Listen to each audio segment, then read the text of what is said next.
All right, Irate. This match is coming up on Saturday. I'm going to start with you. Man City will be going to Aston Villa. Another the early kickoff. Can you imagine? For that matter, are you saying Man City in trouble?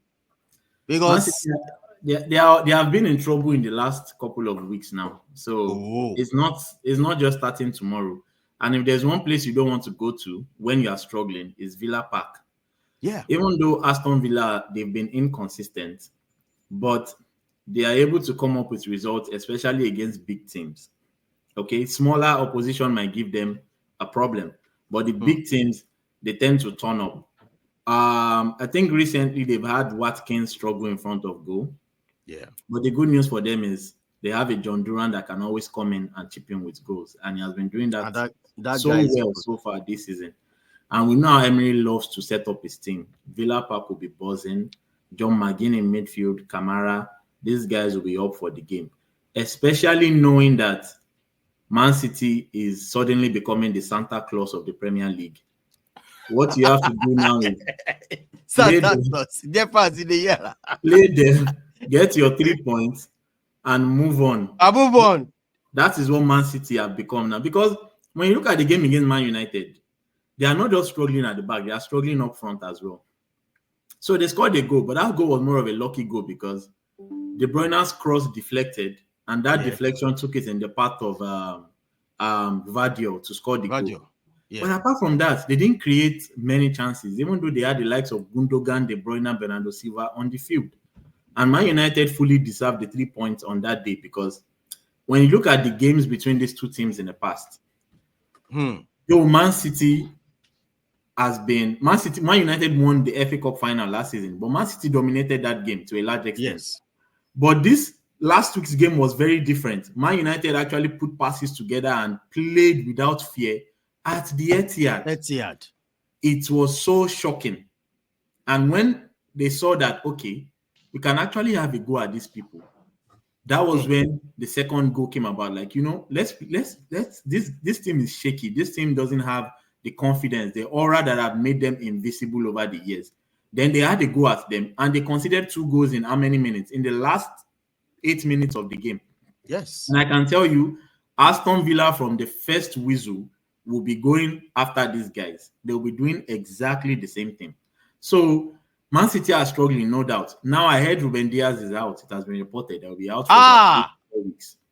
They are struggling in defense. John Stones just came back, and I think he'll be coming into the back line. He is also short of confidence. So where is their help coming from?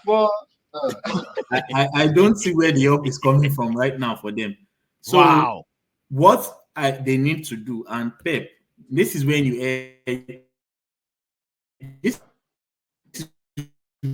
you have to make some changes, right? You can't just be hard-headed and say, oh, we'll continue to play the same way. You don't have a Rodri to cover your back four that is already shaky. The least you can do is play 2 sitting players in front of them. Whether it's Kovacic and Matheus Nunes, play them at least. Let them have that protection. And then you can have De Bruyne or Bernardo Silva in front of them to cause havoc up front. But at least stop leaking goals. They've conceded an insane amount of goals. And if we look at some games they've won this season, against Wolves, they scored in the last minutes. That game, they should have at least drawn that game. Fulham should have beaten them at the Etihad. There was another game, I can't remember one other game that they were supposed to lose, and luckily they won as well. So they've been on the edge for some time. That was Fulham. No, apart from Fulham, there's another apart from Fulham, there's one game they struggle like that. Yeah, they struggled against another team. Crystal Palace. Yes, Palace. Crystal Palace at home, they struggled. So we've been seeing signs that we are seeing cracks on the wall. The wall is yet to break down, but now the wall has fallen. Because there's no way you tell me that you win one game in 11 matches as a manager, you're under pressure. It is sackable. In 11 matches. Talk less of former Premier League champions or even defending champions like Man City. It's really unheard of. So they are struggling so bad. Pep doesn't seem to understand what is going on. He's trying to get a grip of things. You can tell from the way that he was acting on the touchline and his reactions to goals, and even they scored, you can tell from his reaction. We had this air of Man City were going to fall apart at some point at the Etihad against Man U, and it happened. There was not confidence in how they played. Erling Haaland is struggling. Doku and whoever is playing on the other wing, they are not putting the ball in for him. So De Bruyne is not the same De Bruyne we've known. Ederson for the second goal, what is he doing? So many questions that need to be asked. How do this team get back to winning ways? Unfortunately for them, they are going to Aston Villa, who won their last game and have been in good form in the Champions League so far, even though albeit they've struggled at times in the Premier League. But with the way Villa are set up, with the coach that they have, I don't see how Man City is getting through. I think a very good Man City that is defensively solid will get a point from this game. But if it's a Man City that is all over the place and you have Gundogan sitting in front of the back four, trust me, they are coming home with a loss. They are coming back from that stadium with a loss. I don't see how they are winning this game, playing the same way that they've been playing in the last couple of weeks. So Pep has to change something. Otherwise, more questions will be asked of him. All right. Thank you so much on that. Jeffers, there's this, I'm still going to talk about Pep. People have been saying he's not the greatest manager, with this kind of what is going on. He's not the greatest manager. They're comparing him with that Sir Alex is more better. I mean, a better manager. What are you going to do? What's your own view towards this, Jeffers? I just want to hear from your own point of view that is not the greatest manager because, he have players at his disposals at every club. This guy has grace, gets players in the world, picking up players. He can't set up a real, upcoming players and form the person to the high class. So, I know you want to say something about that too. The truth about football fans. But let me hear from Jeffers. They like to do a whole lot of comparison, compare and contrast, even on issues that, in all honesty, make absolutely no sense. The truth is this. I respect Sir Alex as a manager because of the fact that United will not be what it is today if not for Sir Alex. No arguments about that. He put that club on the limelight. And that spot that they are still holding right now is due to the efforts of Sir Alex. However, this is where I tend to draw the line. I'm trying to imagine a Sir Alex managing football in the present day pattern as it is. He will struggle. Let's be realistic. He will absolutely struggle. So based on that, I would say Sir Alex was one of the best managers in his time. But currently, the only person who I still see that holds that position ahead of Pep is Carlo Ancelotti. They don't. After Carlo, I don't see anybody coming close to Pep. Although, as far as I'm concerned, on that table, I'm only seeing 19 teams. The other team I'm seeing there is Promo FC. Hope you Ika! Irate, what do you think? What's your take on that? Yeah, I think it's unnecessary comparison, but it will come up anyways, whether we like it or not. Yeah, because he is one of the best managers to have ever graced the Premier League. So if you look at it in terms of trophies, we all know Sir Alex has more, definitely. But he has also spent more time in the Premier League than Pep. But if you want to go on the basis of points per game ratio, Pep is way ahead of Sir Alex in that aspect. So, but it's two different eras, right? Yeah. Sir Alex was a man that even when he struggled, the club backed him, right? Even when he struggled, even a season without winning trophies. I remember a season he went out of the Champions League in the group stage. He didn't compete for the league title. It was won by him.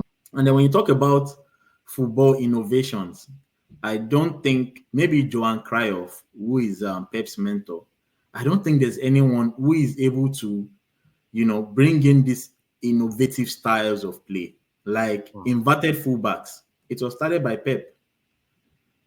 Playing 3-2-4-1 formation, which Arteta decided to copy. It was started by Pep by bringing a centre half to play in midfield.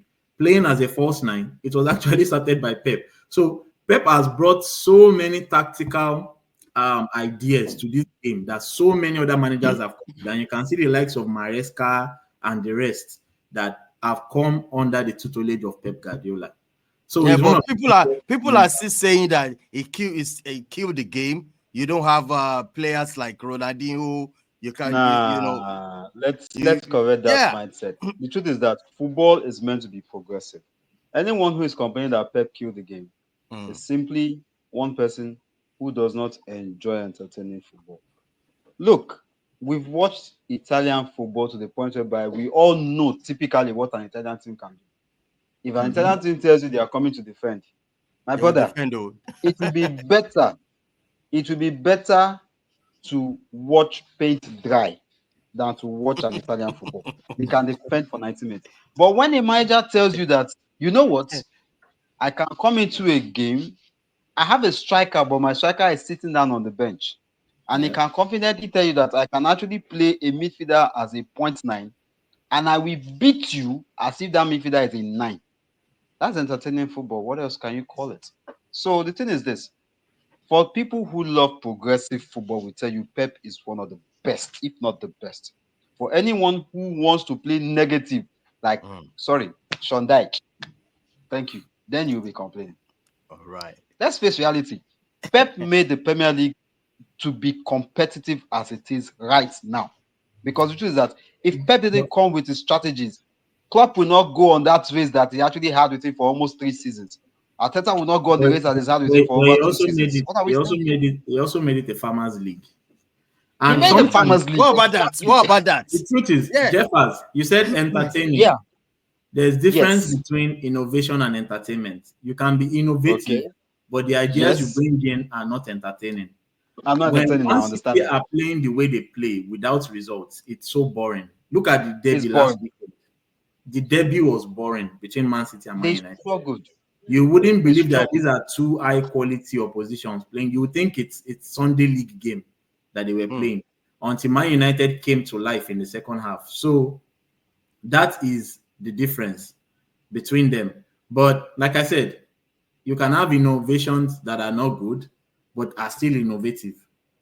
But you can also have innovations that you bring in ideas and it entertains the crowd. I look at Postecoglou. He's entertaining the crowd at Tottenham, but he's entertaining neutrals as well because what he's doing is scoring loads of goals. He's also conceding loads of goals. A lot of goals. So you can look at it from both ways. But yeah, for me, Pep, undoubtedly one of the greatest of all time. There is no doubt about that. And for me, even though he's struggling right now, he's the best manager to have ever graced the Premier League. For me, he is the best. No, in terms of innovations, in terms of tactical ideas, in terms of tutelage, I mean, come on. How many coaches have we seen that has come under Pep and are doing what they are doing? So, no, for me, he has to be the greatest manager in Premier League history. All right. Let's quickly move on to this